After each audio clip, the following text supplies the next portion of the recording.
కనుక ఈ యొక్క రోజు అబ్రహాం గారి యొక్క మరి మందిర యానివర్సరీకి వచ్చినటువంటి మనం తెలుసుకోవాల్సిన విషయం ఏంటంటే, దేవుని సన్నిధికి వచ్చినప్పుడు మనం ఎలా దీవించబడాలి అని చేసినట్లయితే కొన్నిసార్లు మనం దేవుని నోటిని పోగొట్టుకుంటాం. అదేంటో తెలుసా? దేవుని సన్నిధికి ఒక ఆదివారం వచ్చినప్పుడు ఉండేటటువంటి దీవెనలు 7 ఉంటాయి. 12వ సంవత్సరము పరిపూర్ణ సంఖ్య.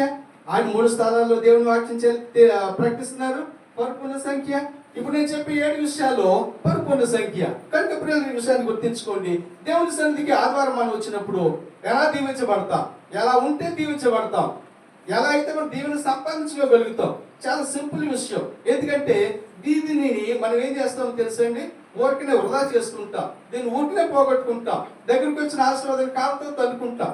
ఆ విషయం ఏంటంటే, దేవుని మందిరానికి వచ్చినప్పుడు 7 ఆశీర్వాదాలు. మొట్టమొదటి ఆశీర్వాదము, దైవజనుడు ప్రారంభ ప్రార్థన చేసినప్పుడు మనకి దీవెన వస్తుంది. అంటే దీని అర్థం ఏంటో తెలుసా? దైవజనుడు ప్రారంభ ప్రార్థన చేసేటప్పటికే సంఘమంతా వచ్చి ఉండాలి. ప్రియులరా, ఈ విషయం చాలా జాగ్రత్తగా గుర్తుంచుకోండి. రెండవదిగా, పాటలు పాడుట ఆశీర్వాదము, దీవెన. పాటలు పాడేటప్పుడు కూడా మనం ఆరాధనలో దీవెన సంపాదించుకుంటాం. మూడవది, ఆరాధన చేసేటప్పుడు దేవుని యొక్క ఆశీర్వాదము, దీవెన సంపాదించుకుంటాం. ఏంటో తెలుసండి? దేవుని యొక్క దీవెన పాటల ద్వారా మనం పొందుకోగలుగుతాం. ఎప్పుడు? దేవుని సన్నిధికి ఆదివారం వచ్చినప్పుడు. నాలుగవదిగా, బైబిల్ పఠనం, అంటే కీర్తన చదివించినప్పుడు దైవజనుడు, దాని ద్వారా కూడా మనం వాక్యం ద్వారా ఆశీర్వాదాన్ని పొందుకుంటాం. ప్రియులరా, ఐదవది, మరి సాక్ష్యం చెప్పేటప్పుడు కూడా దీవెన మనకు కలుగుతుంది. దేవుడు వారి జీవితంలో చేసిన అద్భుతాన్ని బట్టి మరి సంఘంలో నిలబడి వాక్యం చెప్తుండగా ఆ వాక్యము మనల్ని కూడా బలపరుస్తుంది. మన అవిశ్వాసం ఉన్నప్పుడు అతను చెప్పిన సాక్ష్యం ద్వారా, అతను చెప్పిన సాక్ష్యం ద్వారా మనకి ఇంకా విశ్వాసం పెరిగే అవకాశం ఉంది. దేవుడు మనకి స్తోత్రం కలుగును గాక. అందరూ ఎక్కడ ఉన్నారా? ఎక్కడ ఉన్నవారు చేతులు ఎత్తండి. హల్లెలూయా. అలాగే మరి తర్వాత చూసినట్లయితే 6వది, దైవజనుడు వాక్యము తీసుకొని, ప్రాముఖ్యమైనటువంటి వాక్యము అనగా ప్రథమ వాక్యాన్ని సంఘానికి బోధించేటప్పుడు దైవజనుడు నిలబడి ప్రవర్తిస్తూ ఉండగా మనము దేవుని ఆశీర్వాదాన్ని పొందుకోగలుగుతాం. అర్థమవుతుందండి? ఇవన్నీ కష్టపడేయా? ఏమంటే దొంగల దూలాలు మోసేవా? మొయరాని బరువులు అన్న పాస్ గారు మీ నిత్మతి పెట్టేస్తున్నారా? లేదు. కావాలని మనము వీటిని పోగొట్టుకుంటా ఉంటాం కొన్ని సమయాల్లో.